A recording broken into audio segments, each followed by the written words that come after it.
katangian, siguro yung mga katangian ko, I can only speak for myself. Of course, for me, it's really the genuine heart to help. When you say help, sabi ko nga, yung progreso, our battle cry. Yun, basta in good faith, that's what I mean. Your intention is in good faith for the people. Paano po nakakatulong yung mga personal experience niyo po sa political beliefs po? Malaki, sabi nga, experience is always the best teacher. Oh. Di ba? Experience is always the best teacher. Tulad ko, nung college ako, nag-family driver ako to survive my college days. Nakipagtrabaho ako. So, that experience alone, malaking bagay. Kasi, you know how to stand, di ba? Tulad ko, nag-family driver na, nagtinda pa nga ako ng itlog sa palengke ng banyo. Para matapos ko, matastusan ko ang aking pag-aaral. Pwede po ba kayong magbigay ng mahirap na desisyon po sa trabaho ninyo? Mahirap na desisyon, lalo na kung sa politika ka, pagka elected ka na, just like me, yung alam mong mali, nakita mong mali. Tapos, dahil nasa politika ka, gusto ng iilan, okay lang. You know what I mean?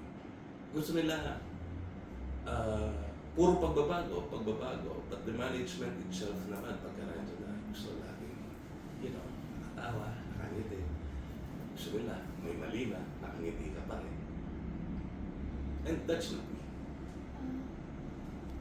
Paano niyo po hinahandle yung mga masasamang bagay na sinasabi po tungkol sa inyo? Parang mga sabi-sabi, rumors po. The negative comments. Sabi nga, you cannot please everybody. No.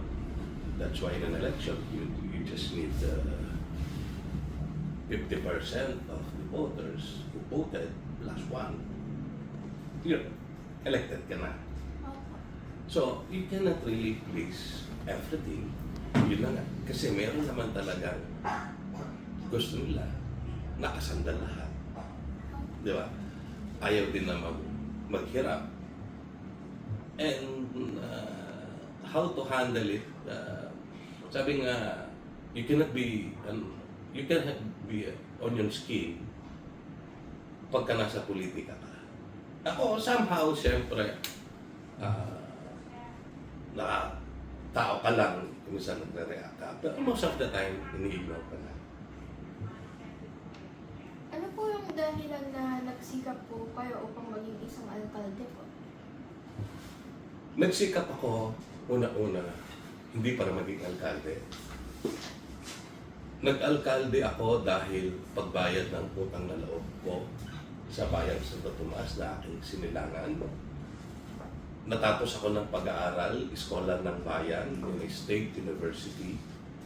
Nung maramdaman ko na I have the capacity already to help our municipality, especially that time, nakita ko yung needs na sabi ko sa sarili ko, kaya ko naman yung pangangailangan ng bayan. Doon ako humabol ng alkalde ng 2016. And thanks be to God, nanalo naman tayo ng 2016. So parang servisyo po yung talagang goal niyo po para sa Santo Tomas. Serbisyo and future, no? Kasi for me, magkaiba yan. Yung, serbisyo, of course. But after that, what? Di ba? Tingnan niyo yung bayan natin ngayon sa Santo Tomas. From a 4th class municipality to 2nd class municipality. No? That for me is good management. Tingnan mo yung mga seal of good local governance natin, nandyan. Di ba?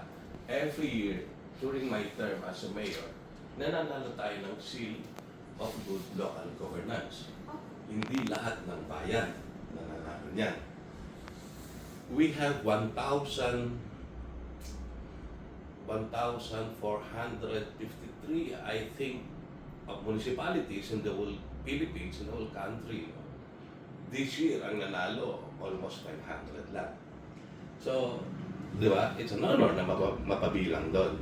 But going back, sabi ko nga, it's not only service everyday, tulong everyday, but the projects na mapapakinabangan ng iyong mga kababayan even after your term. What are these projects? May hospital na tayo. Opo, yung JPL Santa Cruz. JPL Santo Tomas. Diba? Yun. Kahit wala na ako sa serbisyo, tapos na yung term ko, or ano man ang mangyari, resulta ng halalan, meron na akong masasabing proyekto maiiwan na mapapakinabangan. Diba? Now we're building our DALSU Santo Tomas Medical School and other allied science courses. Mapapakinabangan. Opo. Okay. In 2 years, I think, magbubukas na ang ating Santo Tomas and Lex Interchange. Pag nagbukas na yan, meaning mapapabilis ang biyahe, and there's an economy, no? Maraming job opportunities for the Tomasians. Opo. Nag-research din po sa mga ano po projects niyo po, kagaya ng ano po, yung senior theater po. Free po siya, di ba? Yeah. Kasama na po yung mga ano po, PWD. Yes, yes. By next year, January, we will launch our movie theater, especially for the senior citizens, PWD, and single parents. No? At tayo pa lang nagkakaroon nito na public, no? Owned by the LGU, na public movie theater for our elders, no? Especially our senior citizen. At hindi lang doon. Balak ko pa silang, dahil may mga bumili naman tayo ng ating mga municipal services, yung mga barangay, meron naman silang mga barangay services. Ang plano ko, hatid sundo pa ang ating mga senior citizen, ang ating mga elders from their own barangay. At pagdating nila sa ating movie theater, libre ang kape at popcorn para sa kanila. Hindi doon nagtatapos kasi I believe in mental wellness. Okay? Kaya katabi pa ng ating hospital. So, siyempre, pag nanood na sila ng sine, ilang steps lang, nandyan na yung hospital, may encourage din silang magpa-check up kasi libre naman. Kasi it's common sa atin na hanggat wala kang sakit, di ka nagpapacheck up. Di ba? Ito, nandito na yung hospital natin. Libre naman. Blood chem, lahat libre. Meron tayong dentist, meron tayong opta para sa mata. Kasama na rin po yung physical therapy. Tama po. Pwede. Oo. Yun. So, what do you think po yung mga future projects yan po yung mga gagawin niyo po? Katulad ng gusto progress ng park po, gano'n. Ayan, the progress of theme park. No? Kita mo sa San Matias Elementary School, sa haba ng panahon. Nag-research ka talaga. Okay. Sa haba ng panahon, napansin ko kasi yung campus ng San Matias Elementary School along the MacArthur Highway. And then, yung fence niya nakadikit sa MacArthur Highway. And then there's available space. Tapos nakita ko yung mga estudyante, every time nalalabas sila ng school, nasa highway na sila, nasa kalsada na sila naglalakad. So, nakiusap ako sa ating supervisor, to our principal in San Matias Elementary School, that we will develop that into theme park. I call it theme park para pagkagabi, merong mapasyalan din, especially the senior citizens, mga bata. Actually, I'm planning to ano doon sa kiddie park. Kasi parang matagal na panahon na ako, elementary pa ako noon sa San Vicente Elementary School. Doon ako nakapag-swing. You know what I mean? Yung parang mga playgrounds. Playgrounds for the kids. Yun. And tama ka, the future projects, yung JPL natin, JPL Santo Tomas, of course we will not stop there. I want to see the expansion, no? Na magkaroon tayo ng dialysis center dyan, magkaroon tayo ng chemotherapy, dahil napansin ko sa isang pamilya, pagka nagkasakit ng cancer, ang isang miyembro ng pamilya talagang mahihirapan kasi mahal. Di ba? At pwede rin pong mahawa.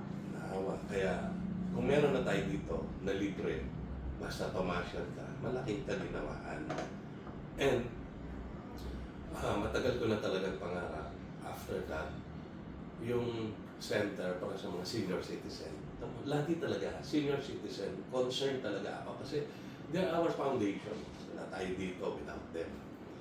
Bigla nga ako, imagine, 7 barangays tayo sa Santo Tomas. We have 5,600 senior citizens. So, we have to take care for them. Take care in a way na mayroong activity, may program para sa kanila. No? Kung sa mga bata, we call it pediatrics, di ba? Sa mga matatanda, it's geriatrics. Geriatrics. Sa Amerika, sa ibang bansa, uso home for the aged.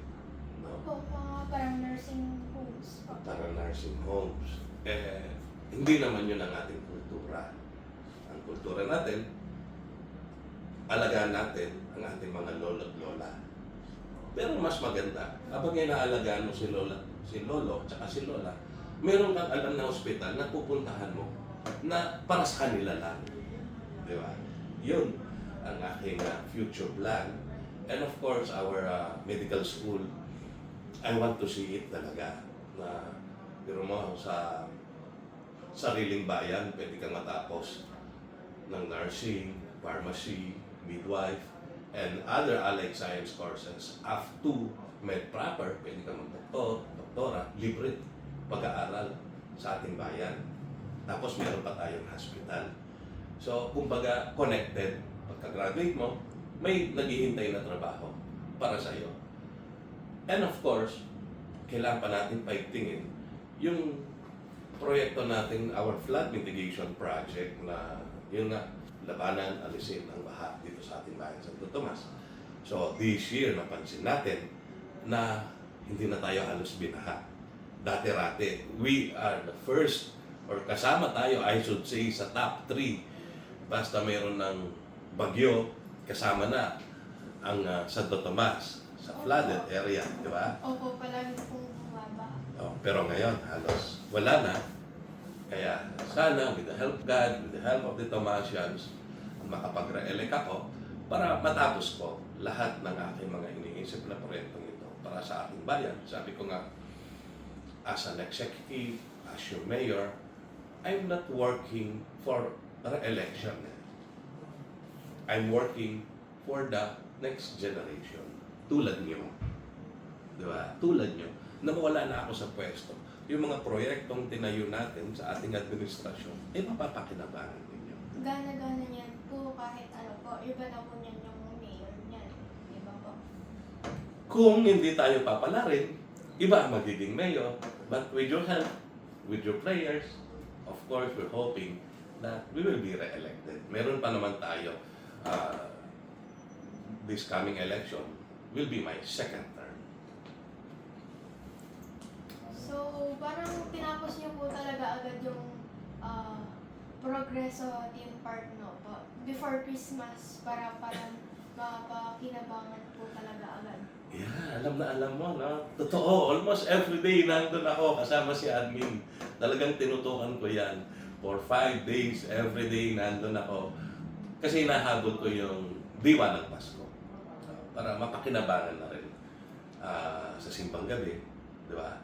Tapos, di ba, kung nakita mo, dahil Pasko naman, kakaiba yung ating parang lantern natin doon, di ba? Singapore, di ba? Opo, kagaya po ng mula de Victoria po, sinabi niyo po parang Pampanga's Little Singapore po. Oo. Nung humabol ako noong 2016, kasi sabi ko, kung hahabol ako, what will be my goals? Ano aim ko? Di ba? What will motivate me internally? Di ba? I'm not running for a position per se. Hindi yung habol ako mayor, mag-mayor ako, tatawagan na lang ako mayor. Hindi yun eh.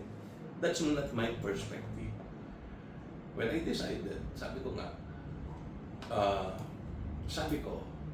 in due time, I will work on it, we will work on it, in due time, Santo Tomas will be the Singapore of Pampanga.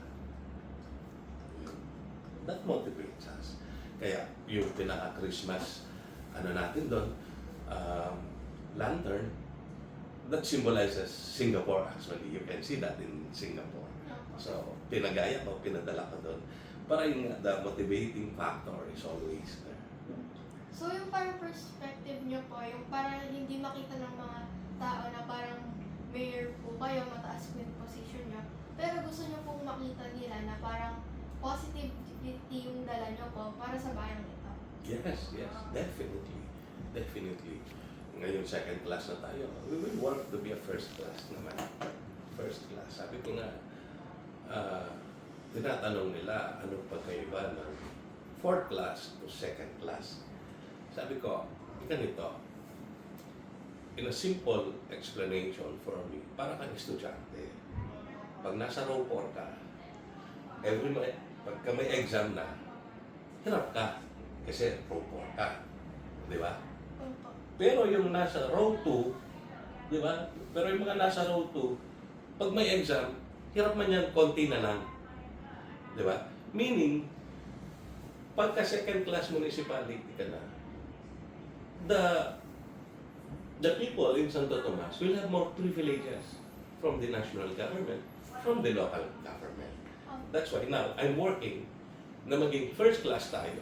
Although medyo mahirap kasi pinakamaliit tayong bayan sa Santo Tomas. No? Sa Pampanga, pinakamaliit na land area, population, alos ganun din.